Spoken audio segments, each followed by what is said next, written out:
Hello? Hello, Evan Moore, please. This is the answering machine. Who's calling, please? Nita Morose from ITT. All right, what's your number? 201-330-5173. I'm returning his call, and he can reach me between 8:30 and 4:30 tomorrow. Thanks. Anything else? No, that's it. Okay, thanks. Thank you. Bye-bye. Hello? Hello, this is Arjun. Is Evan there? This is the answering machine. Who's calling, please? Oh, this is Arjun. All right, what's your number? 758-0615. Thanks. Anything else? Yes. I'll have an answer to the name of the hotel by tonight at 8 o'clock. I have somebody calling me from Houston. All right. Anything else? No, that's all. Okay, thanks. Bye. Bye.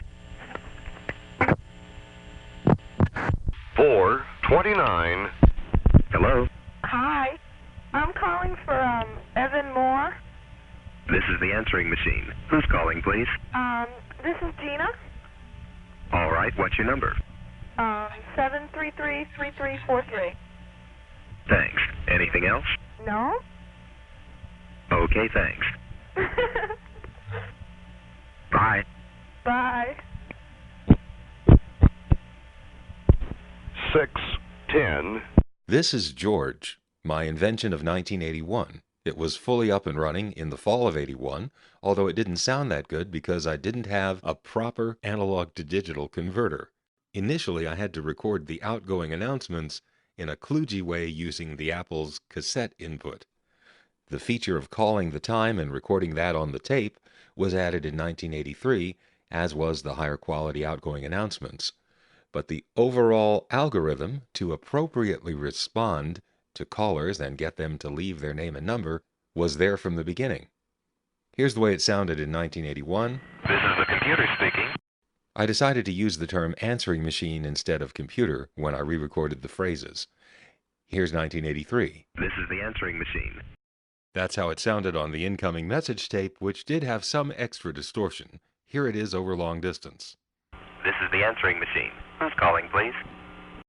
Now some more from 1983. Hello? Evan Moore, please. This is the answering machine. Who's calling, please? Jeff McDonald. All right, what's your number? 458-4927. Thanks. Anything else? No, sir. Okay, thanks. Bye. Bye. Hello? May I speak with Evan Moore, please? This is the answering machine. Who's calling, please? This is Dr. Finkel's office. All right, what's your number? 449-3744. Thanks. Anything else? Calling to remind me as an appointment Monday at 12 noon. Okay, thanks. Thank you. Bye. 945. Now, how do you do that and have it work that well with 1981 technology? Go ahead. In 1981, no one even had voicemail yet except for a few experimental voicemail subscribers in Philadelphia.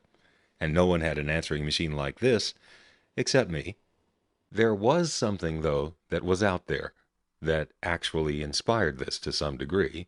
Are you servicing a 1050, 2740, or 41 type terminal?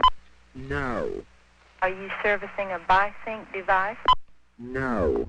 Speak normally, it'll work Repeat. for you. Please say distinctly yes or no. Right, that invention. Please repeat. Answer yes or no. Shut up. Anyway, that invention did understand yes, no, and digits. George, however, did not try to understand speech. It was listening intently, however, dynamically timing the caller's talk bursts to decide what to say and how fast to come back and say it. Each prompt had its own dynamically adjustable response time. So, for example, at the hello prompt, Hello? George, once it detected some speech, was all set to come back with This is the answering machine. Who's calling, please? fairly quickly, making it sound natural.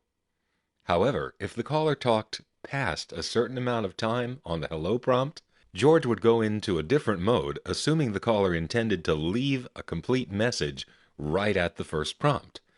At that point, George would no longer attempt to sound natural and would instead allow the caller to pause long periods of time before finally coming back and assuring the caller that if he wanted to record more, he could. Here's my friend Steve demonstrating this feature for someone. Hello? Oh, crap, it's that answering machine again. God, I hope it doesn't put me through all that rigmarole with all the questions and all that stuff. I mean, all I want to do is just say that it's Steve and Evan. When you hear this, please call me, okay? This is the answering machine. I'm recording your message. Go ahead. Well, that's refreshing. I'm glad it's not so difficult. I guess that's really all.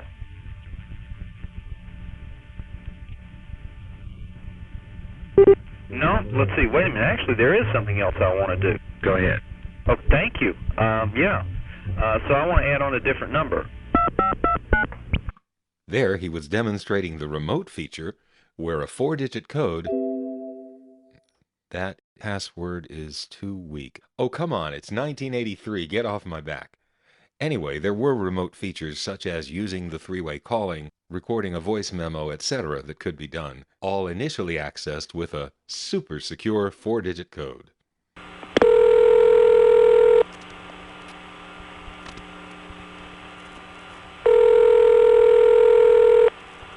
Hello? Hi there. This is the answering machine. Who's calling, please? It's me calling long distance. All right, what's your number?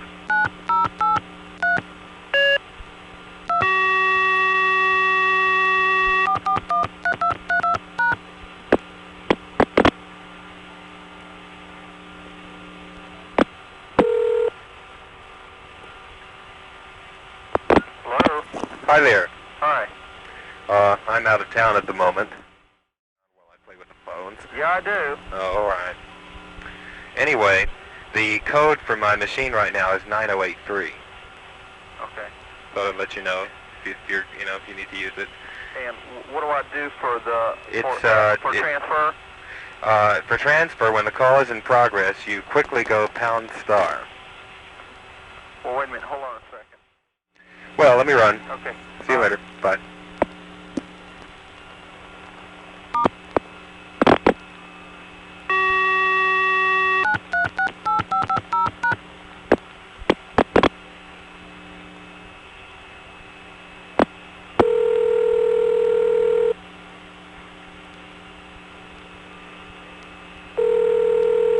Good afternoon. Bank South is happy to add time, weather, temperature to its community services. Bank time 2:52. The Atlanta area weather, cloudy today. Drizzle and little temperature change tonight. Temperature 61. Well, enough of remote use of my computer. Back to the dynamic response time. As I said, each prompt had its own parameters. One thing that I had to accommodate was that sometimes people would leave a 7-digit number like this. All right, what's your number? 555-2368.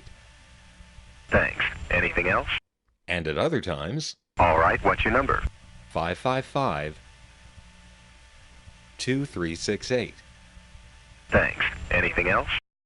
In order to sound natural under either case, and, God forbid, not cut someone off after they've only given 3 digits, George would accommodate that potential long pause in the delivery of a phone number by starting out with a long response time, and then after the caller had blah blah blahed enough to have gone beyond the first 3 digits, it would cut back the response time so that no matter how the number was spoken, it would come back with a very reasonable sounding Thanks. Anything else?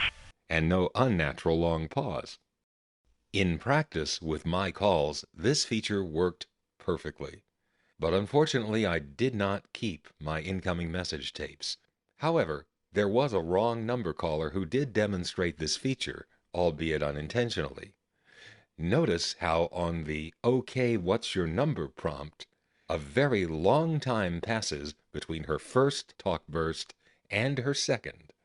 But George comes back very quickly after the second talk burst. Just imagine that she's leaving a phone number. All right, what's your number? What? Who's this? Thanks. Anything else? Perfect. It waited a real long time after the central office code, What? But when she gave the last 4 digits, it came back with natural timing. Who's this? Thanks. Anything else? See? Hello? Where the fuck are you? This is the answering machine. Who's calling, please? I know, I didn't make a reservation, so I can't expect to be able to reach you. Bye. 7:35.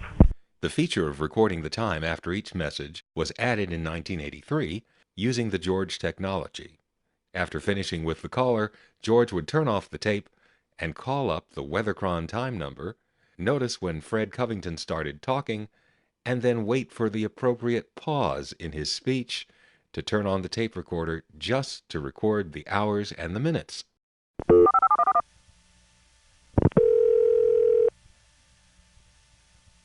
Good afternoon. Speech detected. Is your new Xerox copier a piece of junk? Call 455-8550. The present temperature is 34 degrees. Eastern Standard Time. Tape on. 12:27. Tape off. Piece of junk. Hey! The 1983 version of George also did call waiting. When a call waiting beep was detected, while George was already talking to someone, it would politely wait for a pause in the person's speech and then say, "I have another call. Can you hold, please?" It would then wait for something that had the rhythm of "okay," and then it would say "thanks" and go get the other call. To the second caller, it would answer "hello," allow him to say something, and at an appropriate pause, it would say, "This is the answering machine. I'm on another call. Can you hold, please?" Again, it would wait for an acknowledgement, say thanks, and go back to the first caller, I think saying, "I'm back," and continuing where it left off. Then it would go to the second caller, and if he or she was still there, finish that call. There was no provision for being a demon multitasker a la John Erickson's answering service in New York. That's Shelley, and your telephone number? 247. 247, just a sec. Good afternoon, may I help you? Hi, this is Maria. Do I have any messages? Let me check for you, 247. But I thought about it, and I have to admit, that answering service was also an inspiration for this invention. The only surviving recording of George doing anything with call waiting was a prank call when someone called me up and made some noise with a teletype, old-fashioned typewriter, or adding machine. In what follows, George detects the call waiting beep, then politely waits for a pause in the clattering before saying, "I have another call. Can you hold, please?" Had the noise not been so continuous after George asked the person to hold on, it would have worked. But unfortunately, the clattering was so continuous that George took that as a sign to abandon that call. Hello? This is the answering machine. Who's calling, please?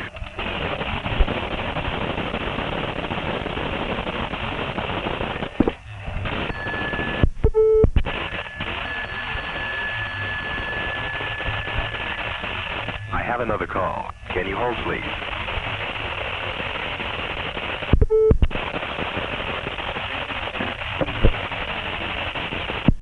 Knowing that a living person goes blah, blah, blah, not blah. Right, that's what that looked like. George abandoned that call and took the other one as a fresh call. Can't play that one for you because the tape is just in too bad shape. That call and others have come from a tape that was literally reused, and fortunately I was able to reclaim what was recorded on it originally. It ain't easy. Here's Steve demonstrating to a friend that the prompts of George can be very persistent. While this is not a realistic use of the machine, it does show what it's like to navigate around the prompt logic. Hello? Hello? Hi. This is the answering machine. Who's calling, please? Who's calling, please? Hello? Oh, damn. Okay. All right. It's Steve. Who's calling, please? Well, I said it's Steve. All right, what's your number? Hello? All right. 4413232. Thanks. Anything else? No. Okay, thanks. I don't like talking to answering machines. Bye. No, wait. Don't go yet. Damn. Boy, this thing's insulting. I'm telling you what. I guess I'm going to leave a message. All right, so tell Evan that Steve called, and it's now 6:11, and we're getting ready to go out to Sonny's and have some barbecue, so I'll call him back later. I hope that's all right with you. All right. Anything else? No. Okay, thanks. Bye. Bye. 612. While I'm the only designer on this project, I did not write the program. Clay and I thought this would be better in 6502 assembly language, and he was better at that than I was, so he wrote the program according to my specs. I remember that he made a very elegant little table for me so that I could change the way you would navigate through the prompts, as well as any of the timing parameters. If, for example, I heard this happening too many times... Who's calling, please? Hello? Oh, damn. Okay. All right. It's Steve. Who's calling, please? Well, I said it's Steve. I could go into that elegant little table and change it so that this would happen. Who's calling, please? Hello? Oh, damn. Okay. All right. It's Steve. All right, what's your number? I didn't have it that way because, as far as I could tell from watching the thing, the few callers who were hesitant to respond did need to be reprompted at that point, but I could have changed it. Thanks to Clay's making the program so neat and elegant, it was easy for me to tweak everything to near perfection. And frankly, there really wasn't that much that needed to be changed, just a few things here and there. As an example, in the earliest incarnation of George, the prompt that it gave when someone left a very long message on the hello to tell them to continue recording if they liked, turned out to be inappropriate, so I changed it. Here, Les takes advantage of the feature and then comments on the inappropriate prompt at the end. Forgive me, but I'm going to have a little fun with Les's incoming message. This particular splice-up was done around 1982. Hello? Clay, I've decided what I want to do. I want to make the delete key operate in such a way that if you push it down, it goes back one character, and then if you hold it after about a second, it goes delete, delete, delete, delete, delete, delete. You know what I mean? Like a backspace. See, I was really concerned with on this one, telling people that you have to, hit escape and all, and I think the delete, it'll make it a lot better, and if that's not any great trouble to do in the software, it doesn't really matter at what rate it goes backwards, just as long as after you hold it down about a second, it goes delete, delete, delete, delete, delete, delete. You know what I mean? Like a backspace. Yeah, a Typematic key, like a backspace on an electric typewriter. So let's just do that, and that way we won't have to, hit escape and all, and I think the delete, it'll make it a lot better, and if that's not any great trouble to do in the software, it doesn't really matter at what rate it goes backwards, just as long as after you hold it down about a second, it goes delete, delete, delete, delete, delete, delete. You know what I mean? Like a backspace. So let's just do that, and that way we won't have to. See, I was really concerned with on this one, telling people that you have to hit escape and all, and I think the delete, it'll make it a lot better, and if that's not any great trouble to do in the software, it doesn't really matter at what rate it goes backwards, just as long as after you hold it down about a second, it goes zooming backwards to the to the beginning. Delete, delete, delete, delete, delete, delete. You know what I mean? Like a backspace. If you understand what I'm saying, and see, I was really concerned with on this one, telling people that you have to hit escape and all, and I think the delete, delete, delete, delete, delete, it'll make it a lot better. This is the computer speaking. If you want to leave a message, do it now. What the hell do you think I've been doing? I mean, doesn't that sound like a message? Did George work? Yes. Beautifully. However, sometimes, especially with wrong numbers, people would just refuse to believe that they were speaking to a machine. Hello? Hello, this is Tris McFadden. I'm with Telebusiness Supply. I wonder, sir, if you could tell me what kind of typewriter you use in your business, or do you use one? This is the computer speaking. If there's anything else you want to tell me, say it now. Uh-huh. Okay, thank you. Hey, you? Computer? Bye-bye now. You too. Nice way to get rid of a salesman, although I'm not interested would work too. Bye-bye. Thank you. Bye-bye now. Hello? Hello, can I speak to Robert? This is the answering machine. Who's calling, please? What? All right, what's your number? What? Who's this? Anything else? No, it's somebody saying this is the answering machine. Can I help you? What is your name? I said, what? Well, can I have your number? I said, who is this? Thanks for calling. I'm stupid. Hello? Hello? All right. Anything else? Is he saying, all right, anything else? Okay, thanks. Wait a minute, hello? I'd like to speak to Robert. All right. Anything else? Yeah. Hold on, all right? Okay, thanks. Bye. Wait, no bye. Hold on, okay? All right. Anything else? Hello? Hello? Okay, thanks. Hello? Hello? All right. Anything else? That's all you say. Can I speak to Robert? Can I speak to Robert? Okay, thanks. It said, okay, thanks. Bye. That ain't no real answer. 9:23. Such a great idea, right? You would think that this would have been marketed. Well, we were trying. Specifically, my friend Steve was trying. He knew it was a great idea, and it was amazing the apathetic response that we were getting from anyone who was in a position to do anything about it. Steve would sometimes add on my line and let George record the conversation that he was having. Here's an excerpt of one of those voice memos that I just happened to have. It'll give you an idea of what Steve was trying to do and what he'd been through trying to do it. All right, to give you a quick idea of what we want to do, our idea is to continue to use standard magnetic tape as the message recording medium. Okay. And I think it's fairly obvious. The technology to make it cost-effective to use the hard disk for incoming messages when you've got essentially a Vox recording scheme and they could talk forever, it just ain't practical. That's true. And people who think they're going to make a fortune selling a message call and forward system, in a store and forward system, using a hard disk on an IBM, or I think full of shit as a Christmas turkey. It is not cost effective to tie up $3,000 worth of hardware for 20 seconds worth of speech.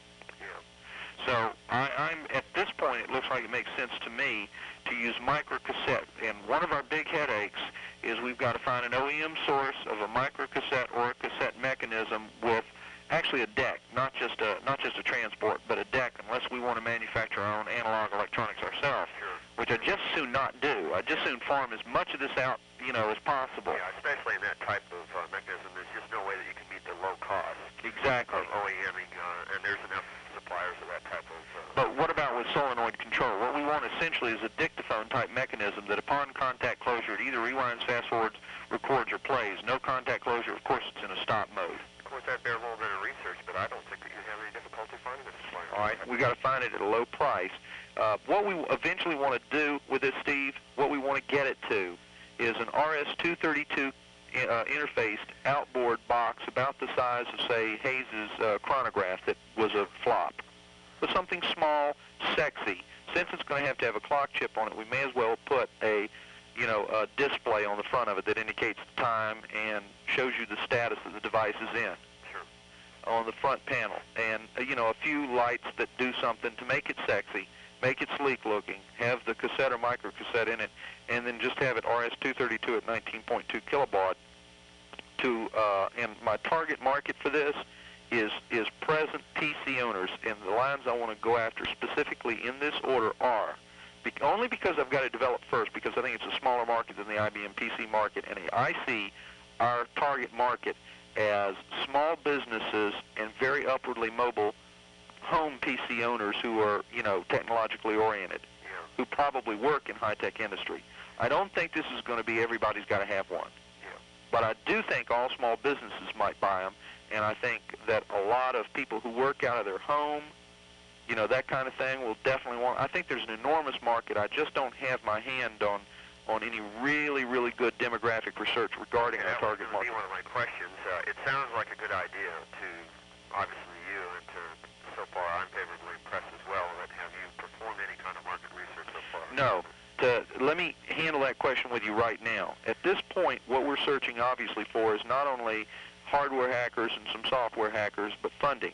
I've gone through ATDC, and they came up cold because at this point, Steve, the entrepreneurial element is missing. I do not have a commitment to master what is necessary to be the CEO of this company. I'm just not interested. I'm interested in turning that over to someone else. That's fine.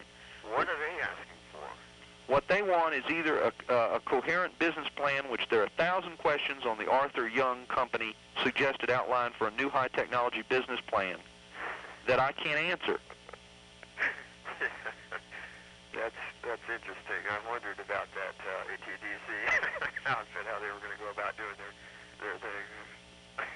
They have, it's just a debacle. You'd have to talk with Evan to appreciate it because I'm so on it about them that when I tell you about it, all you hear is my emotional taint with them. But they have consistently behaved contrary to their stated purpose for being. Yeah. I had an interview with Mark Zwecker and with the head of it, Jerry Birchfield. Jerry couldn't see why anybody would want one. That was his reason for no enthusiasm. And upon research, some other people said, well, there is already plenty of what you're talking about doing out there on the market. So all the reasons they haven't supported us are complete bullshit reasons. They've missed the point. Yeah. Now, of course, I'm responsible for communicating the opportunity, and obviously I haven't done that very well. But the other thing is we sat down and talked with Hy Chinkus that used to run Crown Camera. Yeah. And Hy, of course, is now retired and is with SCORE, the Corps of Retired Executives thing, that's consultants. And he basically said, without either the CEO or a coherent business plan, I can't attract venture capital. Now, he said we might talk to someone like Ron White or someone like that is doing some real out-on-a-limb speculative stuff. But, I'm to the point of negotiating with Dennis Hayes and selling this thing to him just outright, if necessary. I want to see it come to fruition as a product. Yeah. We have a marketing approach. We have, I think, in marketing terms. That's sort of my special distinctive competence. And we've come up with what I think is a great name that we're in the process of trademarking. We're going to call it George, because there is no distinctive acronym or descriptive phrase that outlines all the things it'll do. There just isn't. So we're going to play up the human attribute aspect and simply call it George. Let me go ahead and drop off Evan's dictation machine here because I'm using up his tape. Hold on a minute. Actually, George was my name for this device, but it was a good marketing name too. I chose the name George because there was a ridiculous character that I'd been playing on the Atlanta conferences whose name was George, and I decided to name this after him since George on the Conference was my alter ego. The name George turned out to be such a good idea that within 3 or 4 years there was a high-tech company that came out with some computer-related telephone device, and they called it George. It didn't do interactive answering machine, though. In 1983, there was no end in sight for George, but that changed. Now, in 1984, George actually began to announce with Pat Fleet's voice instead of mine. Now, I didn't keep my incoming message tapes, and so these are the only surviving recordings of Pat Fleet being the voice of George. You'll have to strain your ears to hear under my babbling the sound of George operating with Pat Fleet's voice. 180, dial 0, up to 189, dial 9, 190, just hold on, 191. So that's the case. 212, to save time in the future, please enter your preference digit immediately after dialing your account code. 213, you have changed your call preference. 214, we'll call you back and connect you to the party line momentarily. 215, excuse me, payment for your account is now past due. Please remember, payment is due before the 1st of each month. All accounts unpaid as of the 6th. Please accept our thanks if you've already mailed your payment. This one's in 2 parts, A and B. 216, in order to be connected, please remember to dial 9. 222 is not a valid preference code. Bye. You'd think that having Pat Fleet on George would be good news. And in a way it was. But why did we call in Pat Fleet for a session? It was because we had a new business coming. By 1983, George was running using a telephone interface board that could decode touch tones and provide good audio coupling. That board, which could handle only one phone line, was $500. That's $1982 for one phone line. Now, in fall of 1984, when the business went from experimental and free to commercial, that was when that $500 board for the Apple II needed to go into the business. And that was the end of George. But there was also another reason, a technical one, that George could not have continued in its existing form through the 1980s. And it had to do with the fact that George listened to the phone line using the Apple cassette input. The cassette input was designed for loading programs for cassette tape, and the only thing the cassette input could detect was zero crossings. Therefore, it allowed George to hear the phone line, but only in terms of sound or no sound. There was no ability to detect relative levels of anything. There was no way to distinguish between blah blah blah and background noise. Now, the good news for the early days of George is that everyone, and I do mean everyone, was using a telephone with a carbon mic. If you go back and listen to all of the recordings of people using George that are in this program, every one of those people is calling from a carbon mic telephone, be it Princess, 500 set, 2500 set, Trimline, they all have carbon mics. Now, around 1982-83, new telephones, not made by the Bell system, began to come onto the network. These new telephones didn't have carbon mics. They had condenser mics, or something like it. And while the voice quality was better, there was a major technical drawback which I don't think anyone realized at the time. As soon as these new telephones came onto the network, something changed. You could no longer talk on the phone while washing the dishes without the person you're talking to knowing that you were washing the dishes. You see, Mr. Gray's invention of the variable resistance transducer, which became the Bell System's carbon mic, had a wonderful side effect. Despite the fact that it gave a distorted sound, it automatically filtered out background noise. If I were talking on a carbon mic right now, you wouldn't have heard that car in the background. Nor would you hear the room echo of the place I'm recording in. That's what I'm talking about. Carbon mics wouldn't let you hear that. Because this isn't a carbon mic, I have to use the computer to do what a carbon mic would do and reduce the room echo and most of the cars going by. The difference between a carbon mic and a condenser mic was huge as far as George was concerned. Had George continued to run through the second half of the 1980s, there would have been more and more instances when George just seemed to have gone away, lost in his thoughts. Actually, George would be hearing background noise in the caller's environment that the caller hadn't even thought about, and that's why it wouldn't come back and respond. Here's how it is with a carbon mic. All right, what's your number? 555-2368. Thanks. Anything else? Now, with a condenser mic, it's like this. All right, what's your number? 555-2368. Hello? Are you still there? Thanks. Anything else? Okay, I'm exaggerating a bit there, but that was the problem. The newer telephones made the background noise so loud that George couldn't tell the difference between it and speech, and so it totally messed up the timing.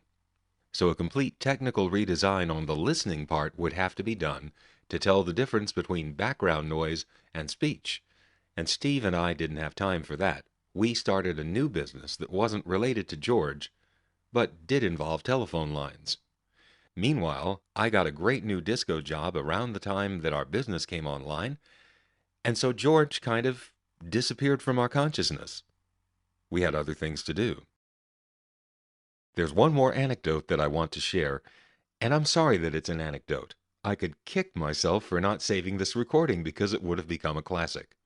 During the last days of George, when Pat Fleet was the voice of George, I got a call from Pat Fleet. Though I don't have the tape, I do remember exactly how it went. Hello? Hello? Is Evan there? This is the answering machine. Who's calling, please? Well, it's Pat Trumbull. All right, what's your number? 255-2368. Thanks. Anything else? No, but it's really weird talking to myself like this. Okay, thanks. Bye. Bye. Well, you've heard all the recoverable surviving tapes of George that I've got. That's it.